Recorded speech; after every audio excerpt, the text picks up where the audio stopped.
আসসালামু আলাইকুম রহমতুল্লাহি বারাকাতুহু। সকাল মাত্র 6টা, সকাল সকাল ঘুম থেকে উঠলাম। উঠিয়া দেখেন কত সুন্দর পরিবেশ, নিস্তব্ধ নীরব।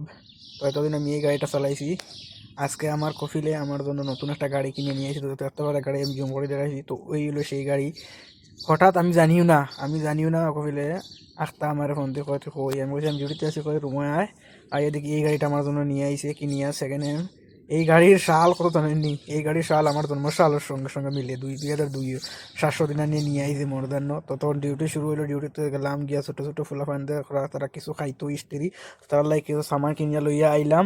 লইয়া যে সাইডে যার মাদ্রাসা আছে তারে লামাইলাম, ওইলো হে বইয়া তার বাইন তোর দেখে একটা নোয়া গাড়ি দেখে বারবার। আর আমার খালি কইখান গাড়ি খার, আমি কইখান গাড়ি তোর। তো যে খুশি হয় তারে ফালাইয়া দিয়া ওখান যাই। আর আমি আরো দুগুর হয়েছেন তারে ফালানি, তো তারে ফালাইয়া দিলাম, দিয়া এখন রুমের দিকে দিমু রুয়ানা। আবার যাইতে ভয় লাগে, কহিনো গিয়ানি কোনো ডিউটি লাগে, ডিউটি করতে করতে টানটা শেষ। তো দেখতে পারে রাস্তার বাউ সাইডে দিকে পরিমাণের ভিড় লাগছে, কারণ বাউ সাইডে দিয়ে হইলো এখানে ছোট ছোট মাইয়াদের মাদ্রাসা। তো দেখতে পারে এনে একটা ইউটার্ন আছে, ইউটার্নও কি পরিমাণের গাড়ি। তো আমি আমার সোজা রুয়ানা দিলাম, দিয়া আমি রুমও আইলাম। তো এতদিন বড় বড় গাড়ি চালাইছি, আর আজকে ছোট মোটর মাঝে গাড়ি চালাইতে কিরকম লাগে, হঠাৎ ব্রেক না মারলে বোঝা যায়। যেমন গাড়ি উড়াল দিলে আর ব্রেক একটু জোরে মারতে জায়গার দাঁড়াই যায়, মানে খুব একটা সমস্যা চলে। তখন ছোট ছোট ফুলা ভাইন্তরে লইয়া দিলাম রুয়ানা, শুনো তার মাথা। স্বভাব শরাব আক্কেল বতাত, হ্যাঁ বতাত।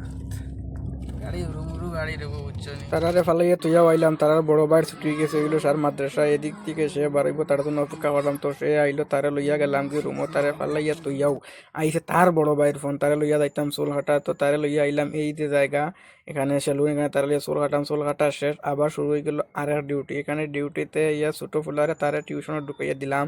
দিয়া টিউশনের বাইরে দেখলাম খুব সুন্দর একটা মাজরা, এখানে আলু ক্ষেত, বেগুন ক্ষেত, কবি ক্ষেত, এরপরে মরিচ টরিচ সব কিছু দেখিয়া খুব সুন্দর লাগলো। তো রাত 8:30 বাজে গেলো, তার জন্য অপেক্ষা করতে করতে তো তার মাদ্রাসা শেষ হইলো টিউশন। তো তারে লইয়া দিলাম রুয়ানা, এখন যাইমু বাড়িত। তারে লইয়া দিলাম রুয়ানা, দেখতে গাড়ির দরজার মধ্যে বইয়া সব কিছু কিলো সুন্দরভাবে উপভোগ করার পরিবেশ। আর টিউশন শেষ হলো, তারে লইয়া আইলাম তার বাড়ি, তার বাড়ি তুলিয়া গিয়ে আমি গেলাম কি আমার রুমও গিয়া রুমমেট লইয়া গেলাম তার মোবাইলটা ঠিক করে নিয়ে লাগি সানা হাইয়ার। তো সেখানে তার মোবাইল ঠিক করিয়া লইয়া এলাম। তো ভিডিও কেমন লাগলো সবাই অবশ্যই কমেন্ট করবা, পরবর্তী ভিডিওর জন্য অপেক্ষা করবা।